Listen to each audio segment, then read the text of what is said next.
sidang paripurna untuk merevisi Undang-Undang Pilkada yang tanda kutip menjegal proses legal yang dilakukan oleh Mahkamah Konstitusi. Dan sekarang fenomena seperti ini baru terjadi di reformasi di zaman sekarang. Dan bagi saya itu semakin menunjukkan pragmatisme ya bercampur kepentingan jangka pendek yang luar biasa diorkestrasi lah begitu. Karena budaya kartel dalam politik itu memang ada benar adanya, dan faktanya sekarang dipertontonkan secara halayak dan sangat memalukan. Kita ini dianggap apa gitu kan? Dalam sistem tata negara kita ini kita ini dianggap apa? Kekuasaan dalam tanda kutip ya sebagai alat saja, sementara kan nilai terdalam dari hukum itu sebetulnya bicara soal keadilan, bicara soal moralitas, bicara soal keberpihakan terhadap masyarakat kan begitu. Seolah ada ego dari organ-organ negara yang hari ini mereka kebetulan berada di beberapa posisi sentral gitu di organ-organ negara tersebut, sehingga muncul semacam ego sentris, sehingga ada semacam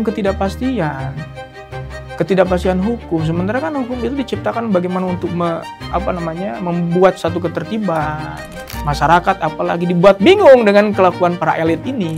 Transisi ke arah yang lebih baik atau lebih buruk? Ya kalau transisi demokrasi kan kalau Tinteng bilang kan bisa menimbulkan otoritarianisme baru atau memang menuju ke konsolidasi demokrasi yang sesungguhnya gitu. Tapi kalau melihat praktik seperti ini ya terlihat sekali jangka pendek. Ketika masyarakat menghadapi ketidakpastian, apa tadi? Serba mungkin. Lalu rakyat harus mengadu kepada siapa besok? Assalamualaikum warahmatullahi wabarakatuh, Baraya Priangan. Ketemu lagi di Perspektif. Hari ini kita sedang menghadapi situasi yang kalau menurut para aktivis dan pegiat demokrasi adalah yang sangat genting sekali di dalam sejarah perpolitikan Indonesia. Di mana kemarin kita dikabarkan dengan putusan MK yang membawa angin segar bagi demokrasi, terutama di daerah. Tiba-tiba hari ini DPR RI itu mengadakan rapat yang begitu cepat dengan target putusan di esok hari. Sidang paripurna untuk merevisi Undang-Undang Pilkada yang tanda kutip menjegal proses legal yang dilakukan oleh Mahkamah Konstitusi. Kita akan membicarakannya dengan para narasumber. Telah hadir bersama saya Kang Eki Surojo Baihaqi, pengamat hukum tata negara dari Institut Nahdlatul Ulama Tasikmalaya. Betul. Satu lagi adalah Pak Dr. Erlan Suarlan dari FISIP ya. Betul. FISIP Universitas Galuh Ciamis. Oke, gimana nih? Kalau saya rada nek HTT ya teh. Ada kesal gitu ya. Karena ada sebuah mekanisme ya bagaimanapun kan kita merasa bahagia mendengar kabar dengan penurunan threshold untuk kepala daerah itu. Wah, tampaknya ini bakal asik nih Pilkada 2024. Ternyata sekarang dijegal. Sebelum kita ngomongin konteks daerahnya, konteks ininya dulu. Konteks politiknya dulu ke Kang Erlan. Gimana Kang Erlan? Ya kalau Kang Muhajir bilang hendak, mungkin hendak saya juga sudah terakumulasi sedemikian rupa gitu. Meski selama ini selalu terus berusaha untuk merawat harapan ya akan kehidupan demokrasi ini lebih baik gitu. Tetapi nyatanya memang kita lihat fakta seperti ini serasa pembangunan demokrasi itu masih jauh panggang daripada api. Meskipun fenomena ini sebetulnya bukan sesuatu yang baru juga ya. Kalau Plato punya pandangan bahwa dua sisi demokrasi itu irasional dan rasional, lah inilah fakta yang terjadi konteks negara kita gitu. Ya kalau melihat soal putusan MK justru saya melihat persoalannya itu kan dari presidensial threshold. Dan kalau kita mundur ke belakang bahwa salah satu kesepakatan dasar terjadinya amandemen adalah mempertegas sistem presidensial. Kalau kita mau sekarang pertanyaannya di mana mempertegas sistem presidensial? Mempertegas sistem presidensial itu baru dimaknai ketika peralihan dari pemilihan tidak langsung menjadi langsung, hanya sampai di situ. Nah sekarang kalau dari dua sistem pemerintahan yang paling populer di dunia, yaitu parlementer dan presidensial, dikatakan paling populer adalah karena paling banyak diadopsi, meskipun dalam prakteknya tiap negara berbeda. Namun ada irisan-irisan logika yang bisa ditarik. Misalnya apa? Misalnya di presidensial itu adalah tidak adanya presidensial threshold. Nah putusan MK sekarang itu sangat berbeda kan. Ketika putusan gugatan terhadap presidensial threshold itu belasan kali bahkan puluhan kali kabarnya digugat dan itu tidak berhasil. Dan ambang batas inilah yang kemudian menurut saya ini cikal bakal dari politik transaksional gitu. Yang itu turun terus ke bawah. Padahal dulu semangat perubahan pemilihan dari tidak langsung menjadi tidak langsung adalah salah satunya untuk memangkas politik dagang sapi yang terjadi di parlemen. Sekarang ketika pemilihan langsung, apakah tidak terjadi politik dagang sapi? Menurut saya terjadi juga. Bahkan sekarang pragmatisme kan terjadi dari tingkat elit sampai tingkat grassroots gitu. Kartel ya. Kartel ya seperti itulah. Ini kayak kartel gitu ya di. Lalu yang kedua, Kang, catatan saya itu ketika dalam sistem presidensial itu pada umumnya memang di situ yang paling memungkinkan terjadinya otoritarianisme gitu ya. Seperti belakangan banyak dan sekarang fenomena seperti ini baru terjadi di era reformasi di zaman sekarang gitu ya. Di presiden sebelumnya tidak terjadi. Ini catatan penting. Dan bagi saya itu semakin menunjukkan pragmatisme ya bercampur kepentingan jangka pendek yang luar biasa diorkestrasi lah begitu. Kan banyak peristiwa yang tidak berjalan sendiri ya, tetapi satu sama lain masih memiliki keterkaitan yang ini menurut saya di satu sisi sangat kontradiktif. Kalau kita melihat di rancangan akhir RPJPN 2025-2045 di situ disebutkan indah kalimatnya, demokrasi substansial. Tapi praktek hari ini itu sangat berbeda dengan apa yang tertulis di naskah tersebut gitu. Ini kan pilkada ini kan proses demokrasi di daerah. Kenapa jadi mereka yang kan ada budaya kartel dalam politik itu memang ada benar adanya dan faktanya sekarang dipertontonkan secara halayak dan sangat memalukan. Ya kan harusnya ini kan untuk kepentingan kami orang daerah. Orang Tasiknya, orang Ciamis gitu kan. Kenapa mereka pada riweuh gitu kan? Biarkan saja kan terjadi sedemikian rupa, seharusnya kan seperti itu. Gitu. Dengan memangkas jalur-jalur kayak kemarin yang 10% atau 20% suara, kan itu kan ya kita tahu sendiri kan. Ya ini yang di daerah ini kayak boneka aja kan, sekendak orang pusat. Iya kan seperti itu. Gimana? Iya, saya kembali ke soal kehendak gitu ya. Hendak saya dua kalau saya sederhanakan.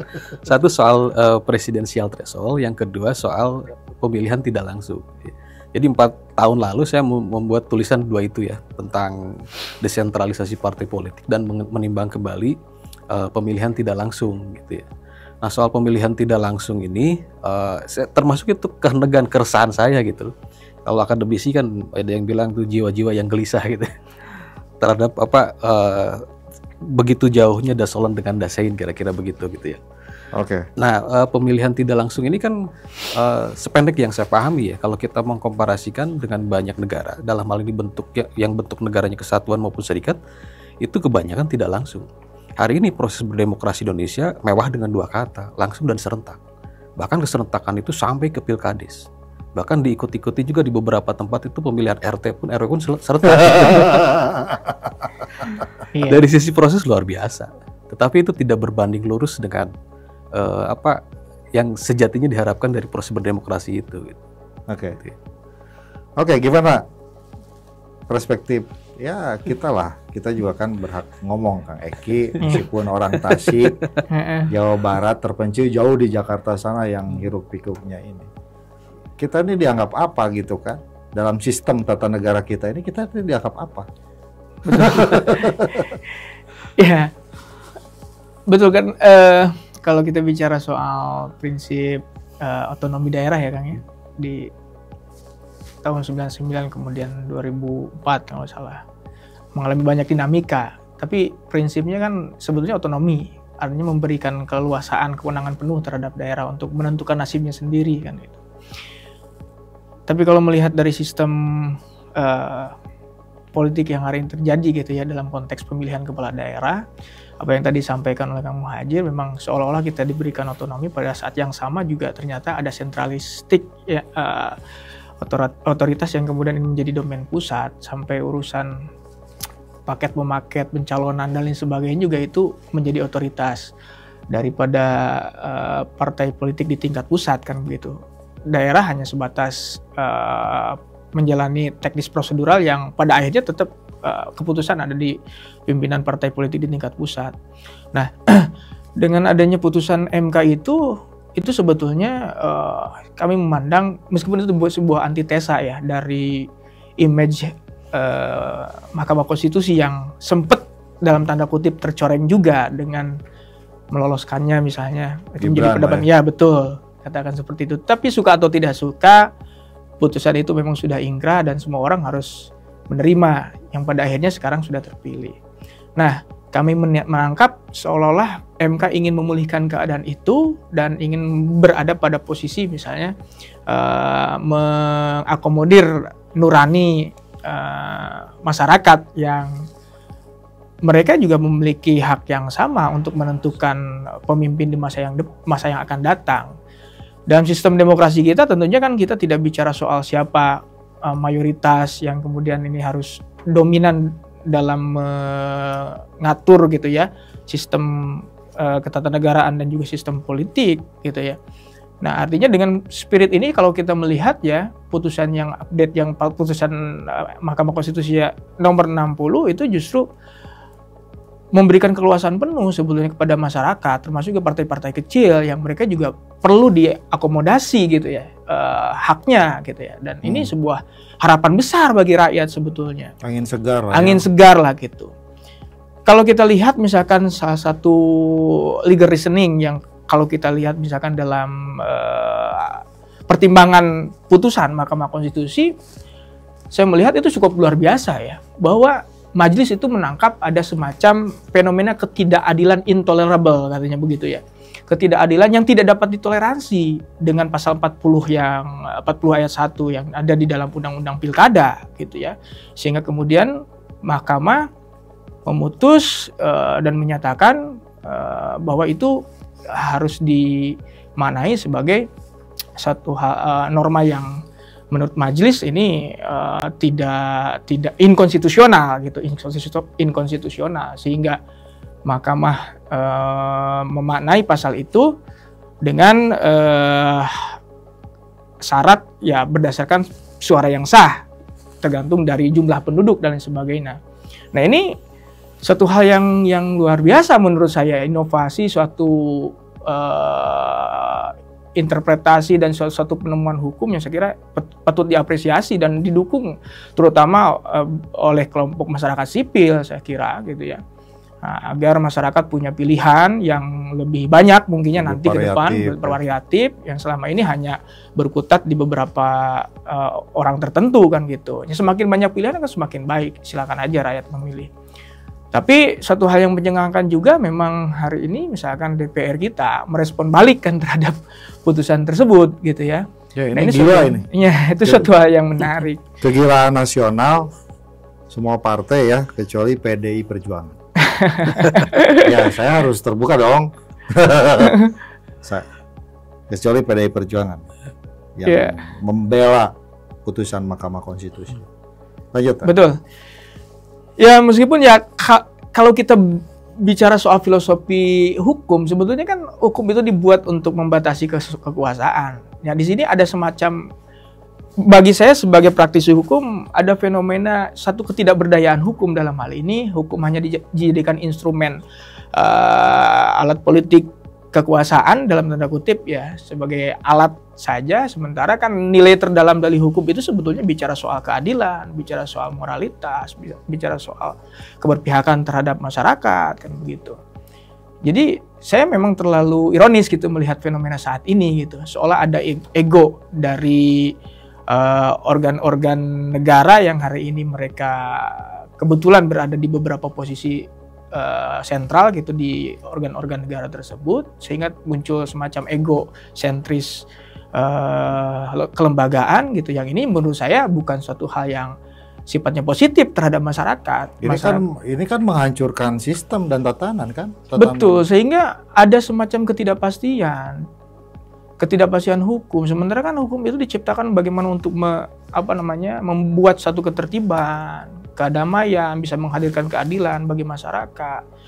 Coba kita bayangkan yang tahapan pemilu kada ini sedang berjalan, kan besok lusa kita akan menghadapi masa tahapan pendaftaran calon gitu, tinggal beberapa hari lagi kan gitu, di tanggal 21 mungkin sudah 27 ya kalau nggak salah gitu ya.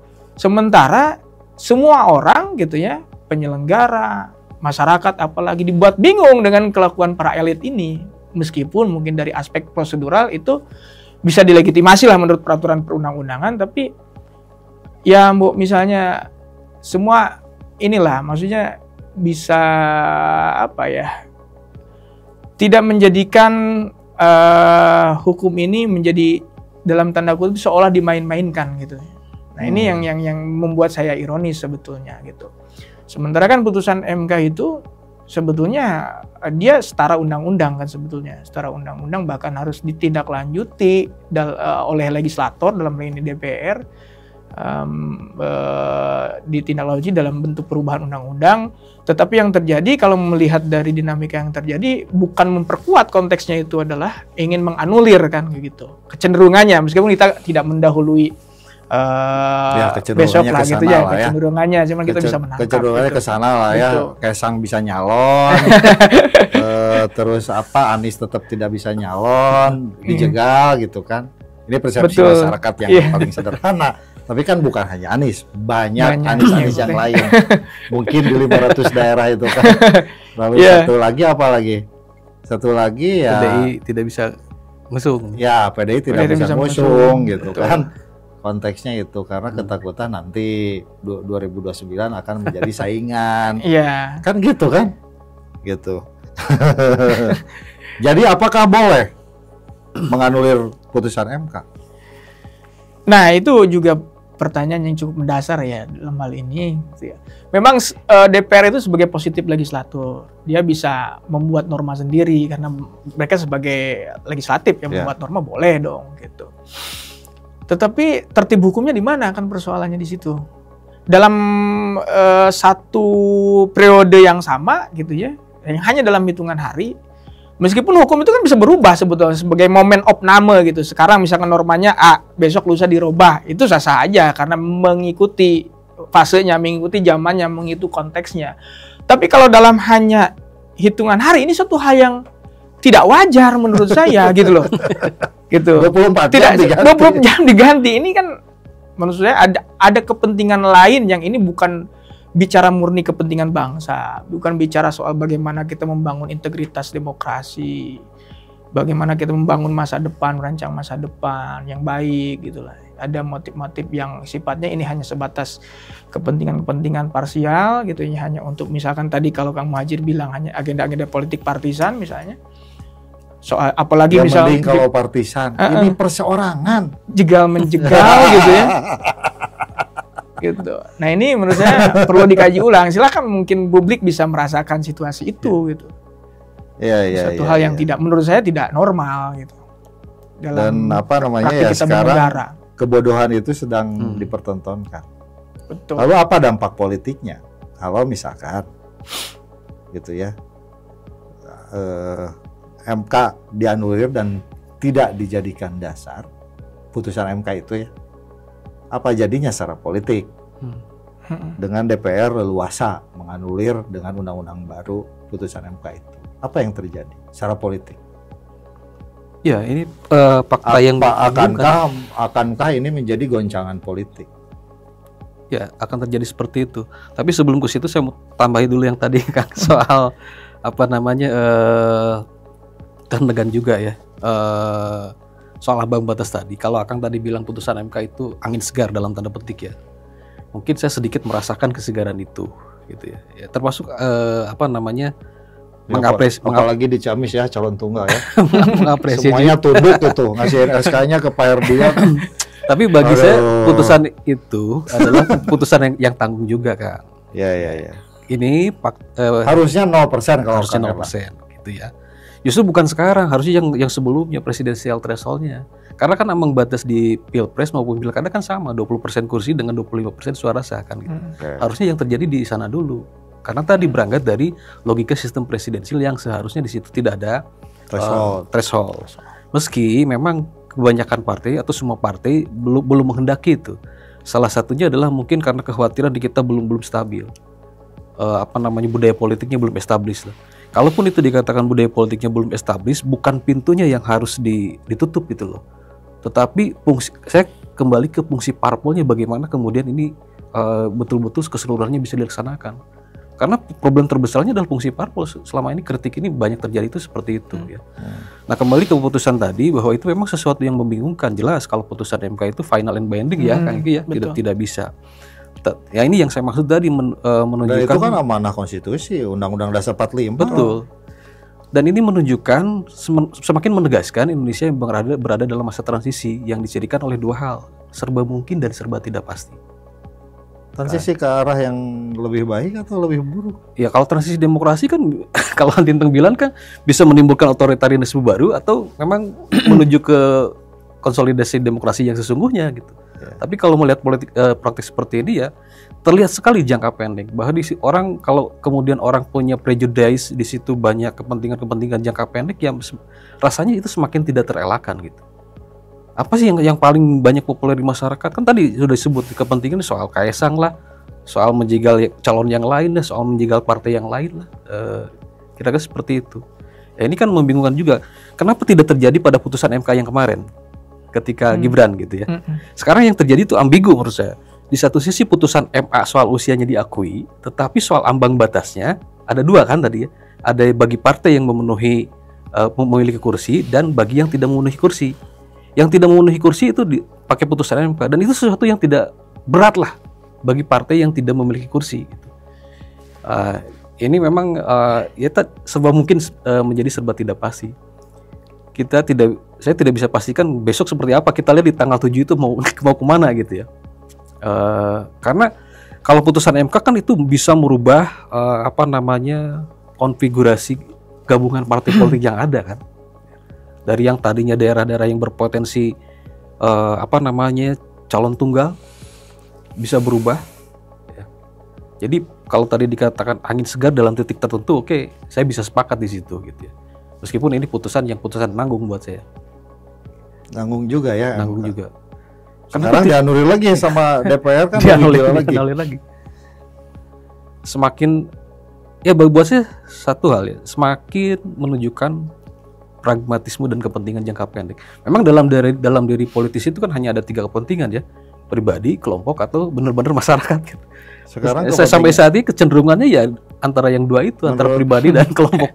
Menurut Kang Erlan, ini DPR RI ini besok atau ini tayangnya kapan nih? Besok atau sekarang? Nah, kalau tayang sekarang ya, besok nih mau putusin itu kepentingan siapa sebenarnya? Ya itu mungkin dimensinya banyak ya. Bisa karena ada fenomena yang terjadi di Partai Golkar. Ya. Lalu soal tuduhan politik dalam tanda petik dinasti ya, mengusung Kaesangnya, mungkin mengontrol pemerintahan Prabowo untuk ke depan. Karena kan ada wacana kabarnya Pak Jokowi mau jadi Dewan Pembina yang itu otoritas iya, kepentingan. Terus rakyatnya di mana dibicarakannya? Itu persoalannya. Ya. Kita nih orang-orang daerah yang pengen pesta demokrasi di daerah, terus kenapa nggak diomongin sama mereka? Ya itulah kembali tadi, mereka lebih memperjuangkan mana sih? Dirinya, kelompok, atau betul-betul masyarakat? Yang hari ini rasanya masih jauh. Oke. Ketidakpastian tadi catatannya serba mungkin dan serba tidak pasti. Serba mungkin dan serba tidak pasti, dan ini adalah tanda-tanda kekacauan. Menuju ke arah mana? Kang Erlan sebut tadi ini menuju ke arah otoriter. Bersiap aja ya kita menghadapi otoritarianisme baru. Neo Orde Baru. Kira-kira seperti itu. Oke, Kang Eki, apa dampaknya kalau putusan MK ini dikangkangi atau dijegal mengatasnamakan rakyat? Dampaknya dampak secara hukum mungkin ya. Jadi Ya dampak secara hukum ini kan soal tata negara. betul. Kalau satu institusi ini ini kan apalagi Mahkamah Konstitusi ini kan amanat reformasi. Kalau ini tidak dihargai, ya ibarat kita melihat kiai aja ya mengeluarkan fatwa, udah nggak usah didengerin, kita sama aja gitu kan. Iya betul. Ini kan merusak tatanan semua. Betul, memang seandainya besok terjadi gitu ya sebuah putusan DPR yang membuat norma baru dengan mengubah undang-undang pilkada gitu misalnya, Dan menegasikan misalnya putusan MK nomor 60 gitu ya. Seandainya terjadi, maka sebetulnya mau tidak mau, suka tidak suka, memang kan asas hukumnya bicara undang-undang yang baru itu mengesampingkan undang-undang yang lama, kan itu asas yang berlaku universal. Maka secara otomatis maka rezim hukum yang berlaku ya undang-undang pilkada hasil revisi. Mau tidak mau. Hukum Jokowi. Ya, mungkin itu aspek politiknya bisa jadi. Iya kan? Rezim hukum Jokowi. Ini kan masa akhir Jokowi kan. Ya, betul. Ya, kembali lagi, berarti suka tidak suka ya semua instrumen penyelenggara negara harus merefer terhadap undang-undang pilkada yang baru, kan begitu. Karena putusan MK kan dibacakan kemarin kan gitu ya. Artinya kalau besok itu terjadi dan itu sebuah menegasikan tadi bahasanya putusan MK, ya mau tidak mau, suka tidak suka juga kita harus menerima putusan tersebut, kan begitu. Undang-undang yang baru harus undang-undang yang baru. Nah, itu sebuah prinsip yang dalam asas hukum seperti itu. Mau tidak mau, suka tidak suka gitu. Ya memang hukum itu pahit gitu ya, hukum itu harus diterima apa adanya, bunyinya seperti itu gitu, meskipun diproduksi oleh misalkan politisi yang dianggap oleh kita itu tidak membawa agenda-agenda kepentingan masyarakat secara luas gitu ya, hanya kepentingan dia pribadi misalnya, ya itu produk yang harus kita Bukankah terima. Itu berbahaya bagi menghancurkan sebuah tatanan yang kita bangun ketika masyarakat menghadapi ketidakpastian tadi serba mungkin. Lalu rakyat harus mengadu kepada siapa besok kalau MK Betul. Saja sudah tidak dilaksanakan putusan? Betul. Nah ini maksud saya itulah bicaranya komitmen moral para pembuat undang-undang gitu sebenarnya. Udah nggak usah ngomongin gitu moral. Itu. Bicara moral buat saya gitu ya, buat saya. Yeah. Ketika dalil MK itu sudah jelas terang benderang. Yeah. Kalau kata orang Jawa tuh apa? Ceto welo-welo katanya. Yeah. Ceto welo-welo guys, jelas guys. Ini kudu ditafsirkan dan tidak mau dilaksanakan. Ini kan ada konsekuensi besar di masa depan. Betul. Itu. Berani nggak?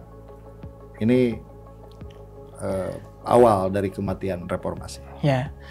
Dan saya yakin juga rakyat sudah bisa menilai ya, sudah memilih. Ini adalah betul. Awal ini starting point gitu ya. Bisa jadi gitu ya. Besok tidak usah ada MK. Betul. Tidak usah ada KPK. Dan kalau kita baca gitu putusan MK itu, Kang, ya memang ada dissenting opinion di situ yang saya juga cukup menarik gitu. Ada satu hakim yang dia punya pendapat berbeda gitu ya, dan tetap berada mempertahankan norma yang lama gitu.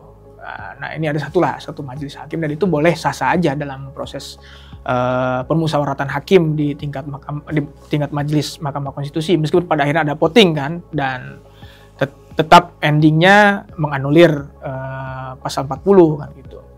Nah itu suatu hal yang biasa secara proses hukum, tapi ya itu tadi memang sistem hukum memberikan ruang gitu bagaimana kemudian misalnya ketika besok ada putusan yang baru gitu ya, itu harus kita terima meskipun kita juga pada akhirnya akan dibingungkan, tapi ya sistem hukum begitu gitu.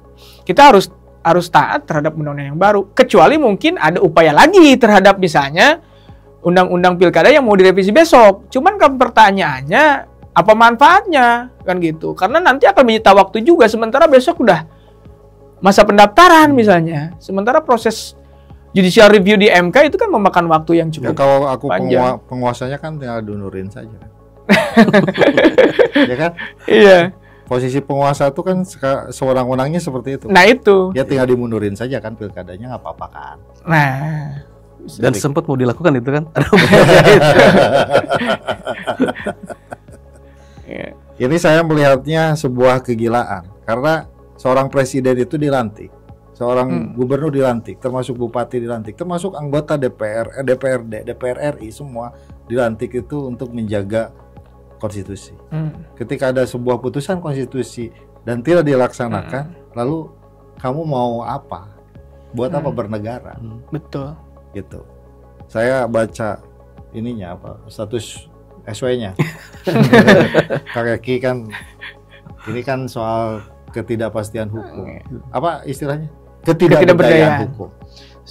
Saya mau lihat dalam konteks daerah. Ketidakberdayaan hukum daerah ini dalam konteks sistem politik kan udah lama. Dan kita nggak bisa berbuat apa-apa. Ya kan? Gitu. Dalam konteks ini, alhamdulillah ada trigger Jakarta sekarang ya. Masyarakat yang menghendaki Anies jadi gubernur ataupun menghendaki Ahok jadi gubernur dijegal sedemikian rupa dengan politik kartel. Gitu lah, datang MK menghadang itu, memberikan angin segar. Dihadang lagi oleh menggunakan alat kekuasaan yang melibatkan ratusan orang loh. Anggota DPR RI dan anggota DPD kan. Ada pemerintahnya juga. Atas kemarin ganti-ganti menteri. Mendadak. Dadak sekala tadi. Nah, dalam konteks daerah, ya kita sudah merasakan berarti udah 10 tahun atau 15 tahun mungkin ya. Sebenarnya daerah ini nggak berdaya sama sekali. Nggak ada otonomi daerah, bullshit lah. Buktinya nggak ada otonomi politik. Orang daerah ngikut-ngikut saja kan. Gitu. Betul. Ya. Ya. Jadi gimana dalam konteks daerah? Ya, konteks daerah saya kira tidak bisa berbuat banyak ya. Kalau tadi fenomena yang terjadi sekarang kan salah satu agenda reformasi tadi saya baru menyebutnya satu soal mempertegas sistem presidensil ya. Yang berikutnya adalah law enforcement. Tentu itu dalam banyak hal. Law enforcement, ada putusan MK ditabrak. Iya, justru Terus apa lagi? menegasikan dari agenda reformasi yang dibawa. Tadi soal desentralisasi itu agenda reformasi juga, nggak terjadi juga. Baru kita merasakan kan undang-undang yang tentang pemerintahan daerah itu baru di 2299 ya, yang itu hanya berlaku 5 tahun. Kemudian diganti dengan nomor 32 tahun 2004 hanya 5 tahun juga, yang itu kemudian melahirkan 3 undang-undang kan, 6 2014 tentang desa, 22 2014 ingat loh, itu sudah kembali ke pemilihan tidak langsung kan, meskipun berikutnya ada Perpu oleh Pak SBY pada saat itu, Perpu 1 2015, lalu 23 2014, nah ini sama juga bandulnya bergeser. Memang dari 574 ke 2299 itu dari sentralistik ke desentralistik ya. Sekarang ke 32 2004, 23 sepertinya bandulnya kembali mengarah ke sentralistik. Kita lihat di level strata yang paling rendah aja di pemerintah desa. Sekarang struktur diseragamkan. Mungkin kalau sebatas seragam oke lah gitu ya. Baju seragam sekarang pemerintah desa kan ya. Tapi struktur sekarang seragam. Meskipun secara definisi di situ ada desa, ada kelurahan, ada desa adat dan sebagainya. Memang daerah kan tidak bisa, karena kewenangan membuat undang-undang kan hanya di pusat saja. Tapi poinnya gini, yang ingin saya sampaikan itu bahwa salah satu ruh atau nyawa demokrasi adalah etika. Hari ini bagaimana kita tidak sedih ya, ketika ketua MK dilengsarkan karena etika, ketua KPU dilengsarkan karena etika. Selesai pemilu, ketua KPU-nya lengser, lalu ketua KPK. Sekarang nggak ada lembaga yang terkesan powerful gitu ya. Memang umumnya eksistensi Mahkamah Konstitusi di banyak negara itu memang terjadi di negara yang sedang transisi demokrasi, terutama untuk seperti yang kewenangannya kan, kewenangan MK itu perselisihan sengketa kewenangan atau lembaga ya. Di samping soal pemilu ya, soal pemilu. Nah ini kembali ke daerah saya kira tidak berbuat banyak juga. Sebetulnya kita kalau bicara desentralisasi sebetulnya sudah melaksanakan desentralisasi asimetris bisa dikatakan demikian. Ketika ada undang-undang pemerintahan Aceh, ada undang-undang Otsus Papua, ada undang-undang Nah, itu menarik tuh, otonomi khusus tuh. iya, kan itu Tapi kita kan enggak. iya, kita Tasik enggak. 2014. Enggak ada khusus-khususan. Jogja dan sebagainya. Nah, Ya. maksudnya yang diatur dengan Undang-Undang 23 2014 ya flat aja, datar aja begitu sebetulnya kan gitu. Ya. Apalagi Ya. kemarin kita diterpa Covid dan nyaris juga itu belanja untuk publik itu kan semakin Refocusing. sedikit. Dan tujuan dari desentralisasi kan sebetulnya untuk memandirikan daerah ya. Dan itu sebetulnya bisa dijawab ya. Ukurannya lihat aja proporsi PAD terhadap APBD berapa. Kalau lihat di banyak daerah, rata-rata PAD itu dari melalui DAU DAK misalnya, rata-rata kan semakin naik. Itu semakin menunjukkan bahwa memang daerah itu sepertinya tidak mampu melakukan Sampai tahun desentralisasi. 2019 naik. Ya. Dari 2020 ke sini semakin turun, Pak. Ya karena ada tadi Karena duitnya nggak ada. refocusing ya. Refocusing, jadi pusing. gitu. Sekarang kan nggak ada DAU yang bebas itu, nggak bisa. Sekarang harus diatur-atur sama orang pusat sekarang. Iya. Sehingga flat. Ya arahnya ke bandulnya bergeser lagi dari desentralisasi ke sentralistik. Yang itu tentu menegasikan sebetulnya dari salah satu agenda reformasi yang Berarti sebenarnya nggak ada otonomi daerah. dalam prakteknya. Ya. Ya, dalam prakteknya nggak ada kan, otonomi politik, otonomi kehendak, otonomi aspirasi. Dan otonomi kalau melihat pembagian sistem. urusan juga sebetulnya tidak begitu signifikan kalau menurut saya. Kebetulan disertasi itu tentang desentralisasi kan gitu. Ya, ya. Jadi Jadi milih sedikit bupati atau wali kota sekarang kayak sama aja kayak milih kepala desa kan? Ya mungkin dalam hal Administratif. itu Ya apa bedanya dengan Orde Baru, Pak? Ya. Bedanya kan Beda. pemilihannya di Skupnya dalam aja yang beda, ruangan, ya. gitu ya. Gitu. Soal sekarang kan dipakai IO lah, KPU IO-nya namanya. makanya saya pernah gelisah itu melalui tulisan saya udah kembali aja ke pemilihan tidak langsung. Di situ dua argumentasi saya tentang satu yang teoretik, yang kedua praktiknya gitu. Kembali aja ke pemilihan di DPRD Tidak langsung ya. karena tidak berguna juga ya. Iya. Buang-buang uang Apalagi kalau melihat dan merusak moral masyarakat ya dengan politik itu. uang, politik kartel sekarang. sekarang tidak politik dagang sapinya tuh justru terjadi di tingkat grassroots, yang itu alasannya sangat sederhana sekali gitu. Iya, iya, iya. Memang sebetulnya kembali ke soal Berarti fungsi itu parpol itu harus benar-benar ini bukan dijalankan. pesimis ya, tapi lebih kepada meminimalisir kemudaratan. Daripada mudarat bikin rusak orang banyak gitu, sudahlah. Kalau 50 anggota dewan, 45 anggota dewan, mereka aja yang rusak gitu ya. Pilih kepala daerahnya ya. Toh tidak terlalu ini juga kan sekarang ya. Karena faktanya desentralisasi itu nol. Iya, Setuju. setuju. Oke. Ya, Dalam konteks daerah gimana? konteks daerah ya. Memang kan kalau secara regulasi itu kan sebetulnya ada betul tadi ya. Dalam beberapa hal normanya gitu ya, beberapa urusan diserahkan ke daerah, kecuali yang 7 ya, Pak Erlan, itu yang 7 tetap. Ya, kamu diberi kebebasan tapi enggak yang 7 kan gitu. Nah ini menurut saya memang tidak berjalan. Artinya kan kalau kita bicara soal prinsip otonomi daerah, filosofinya itu kan sebetulnya mempercepat kesejahteraan ya. Filosofinya kan seperti itu. Iya. Mempercepat kesejahteraan. Karena orang daerah lebih tahu. Lebih tahu urusannya Ya. sendiri kan, filosofinya begitu. Narasi manisnya seperti itu kan Ya. gitu. Meskipun itu kan bisa kita uji kan gitu, kita evaluasi lah gitu ya dari masa ke masa. Apakah kesejahteraan itu betul-betul tercapai atau tidak kan gitu. Tidak. Kan gitu. Masih Nah, ini Kalau ngomongin Tasik, Tasik Ciamis sama lah. ya Kemiskinan kan? tetap miskin. Gitu. Kemiskinan ya. Ya karena uangnya nggak ada sumber dayanya. Saya Bos. kira gitu. jangankan Tasik, yang Otsus Papua doang UU PA Aceh hari yang punya tambahan dari sumber daya alam ternyata tidak begitu. terjadi.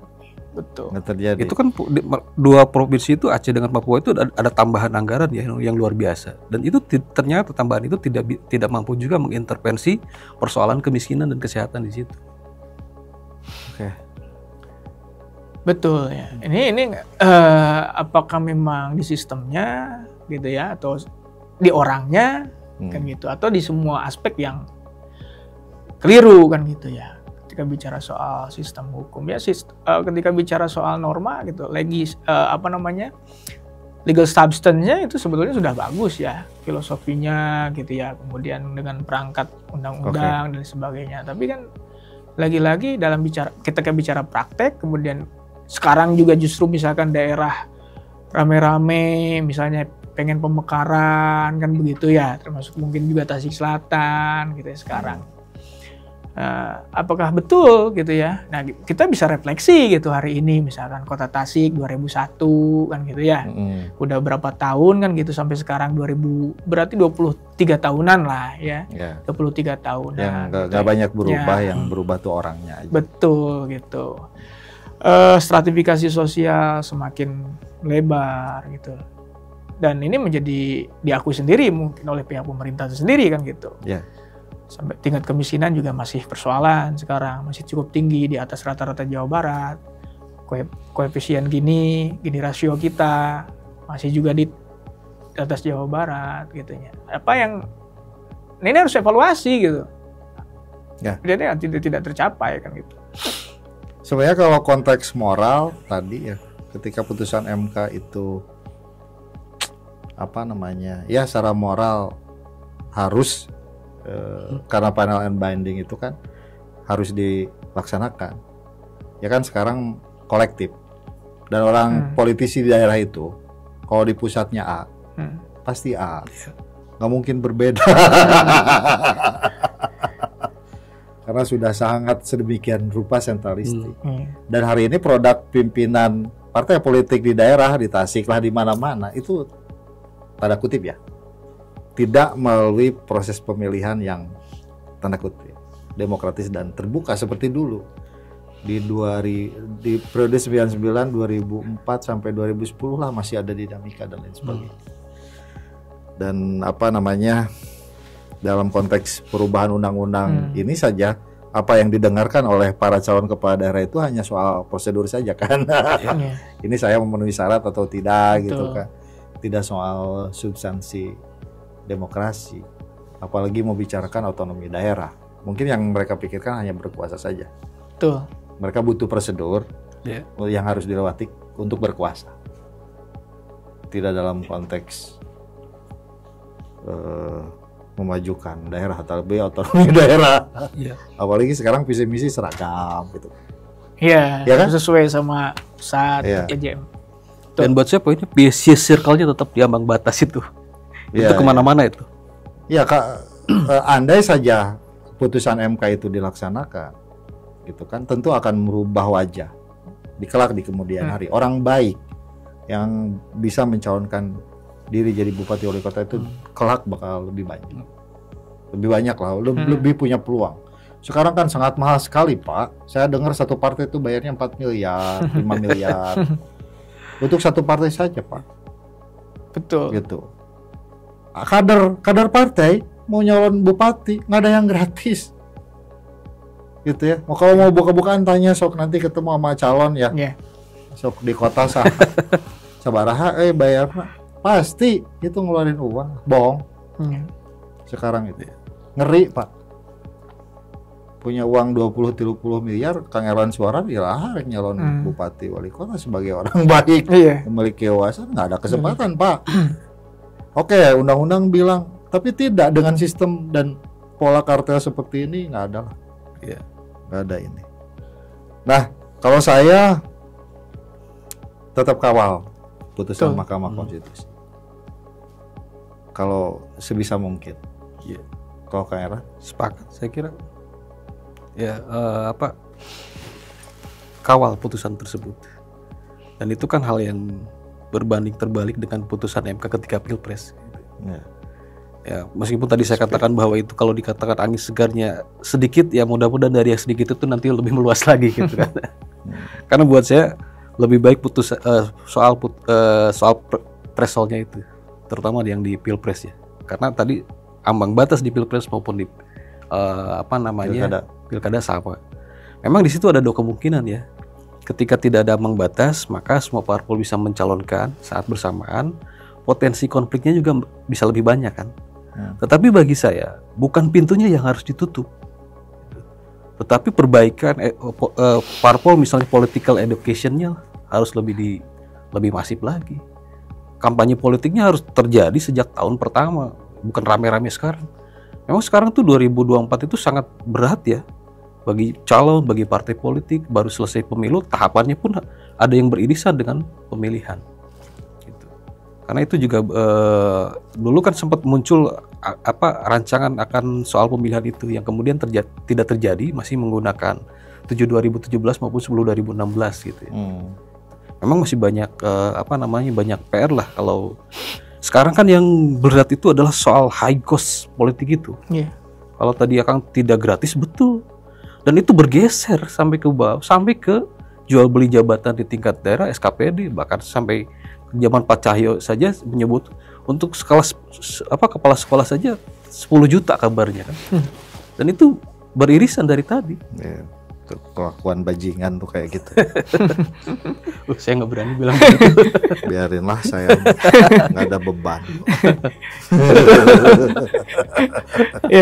Gimana kayak gitu? Betul, tantangannya memang itu bicara soal budaya ya. Kalau dari perspektif hukum kan itu teori yang cukup populer, itu Lawrence Friedman kan bilang begitu. Hukumnya bagus, struktur hukumnya bagus, ya budaya lagi-lagi kan gitu. Budaya politik gitu ya.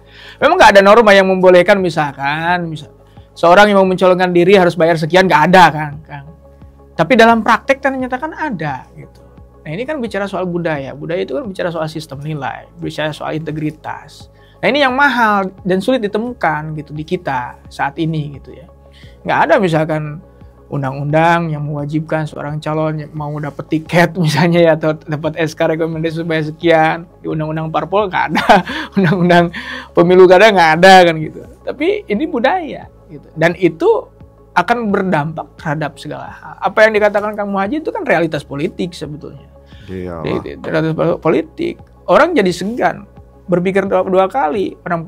Orang-orang yang punya idealisme ketika melihat realitas rekrutmen politiknya seperti ini kan gitu.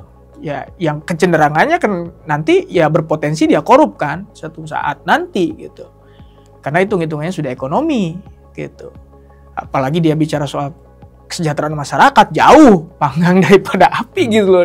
Artinya ini masih menjadi sebuah mimpi gitu yang sangat sulit untuk kita, kecuali mungkin mereka berangkat dari, ya kita kan sangat mudah sebetulnya membaca orang gitu kan, bisa melihat dari rekam jejak. Nah dengan putusan MK ini kenapa bisa membawa harapan meskipun memang belum tentu juga ya, dengan ambang batas misalkan untuk konteks Kota Tasikmalaya di angka 7,5% dari suara yang sah misalkan. Ya minimal yang nyalon banyak. Nah itu artinya harga jual beli partai kan betul. Jadi lebih murah. Ya kalau kan dia tidak akan jadi kepala daerah yang korup. Betul. Ya kan? Minimal ada itu, ada harapan gitu ya. Step itu yang memang ideal. Ada pilihan, ada alternatif masyarakat. Iya minimal gitu. itu. Minimal itu dengan calon yang banyak, orang bisa tracking, banyak pilihan kan gitu. Dari seantero misalkan calon-calon yang baik, ada yang lebih baik kan harapannya begitu. Sebetulnya kan? Meskipun tidak ada jaminan juga sebenarnya. Ya tidak, ya benar. Benar kalau soal tidak ada jaminan, tapi setidaknya betul ruangnya itu akan lebih baik gitu. Dan menghindari politik kartel yang terjadi sekarang. Dan ngeri kan, bukan ini praktek kartel ini tidak hanya dalam politik. Betul. Tapi ini sudah menyentuh ke soal ekonomi. Ya kita kelas menengah merasakannya lah. Betul. Itu betapa beratnya kita menanggung beban ekonomi dengan pajak yang tinggi gitu kan. Betul. Subsidi kita tidak dikasih, bayar pajak kita dipaksa gitu. Ya itu yang terjadi dalam konteks daerah. Saya pikir ya para politisi sekarang hanya ngomongin prosedur lah, tidak ngomongin ini gitu. Bahkan bisa jadi itu juga ada rupiah kan nggak? Oh iyalah, pastilah. Pasti ada rupiah lah itu. Oke, terima kasih Kang Erlan Suarlan. Terima kasih Kang Eki. Kita akan membicarakan hal lain yang lebih hot lagi nanti dalam konteks perbincangan ini. Kita akan lebih spesifik ke konteks daerah tentunya ya nanti gitu ya. Intinya Baraya Priangan tampaknya negara kita ini sedang diuji dan ini akan berdampak sampai kehidupan kita di daerah. Ketika konstitusi berani dikangkangi secara kolektif oleh para politisi yang sudah kita pilih bersama-sama dan jumlahnya ratusan orang di DPR di sana. Itu seperti menusuk ya, menusuk jantung kita gitu. Dan faktanya otonomi daerah itu nihil, nothing lah. Tidak ada otonomi, tidak ada kebebasan kita untuk menentukan nasib kita sendiri sebagaimana yang diharapkan ketika kita ingin merdeka dulu. Negara hanya menjadi mainan beberapa orang yang memiliki kuasa politik maupun kekuasaan uang, dan itu terjadi sampai di daerah. Siapa yang memainkan politik daerah, mereka orang yang memiliki dan menguasai sumber daya tentunya. Dan itu bukan kita dan bukan Anda pada sebagian besarnya tentunya. Dan dengan sistem politik yang semakin sengkarut ini, kesimpulan mungkin dari pembicaraan ini, satu, kehidupan kita akan semakin tidak menentu, kehidupan kita semakin tidak pasti. Tapi bukan berarti menutup harapan. Harapan itu bisa jadi bekal untuk anak cucu kita ke depan, untuk kehidupan bangsa yang lebih baik. Terima kasih kepada narasumber. Sama-sama. Bila taufiq wal hidayah. Assalamualaikum warahmatullahi wabarakatuh. Waalaikumsalam warahmatullahi wabarakatuh.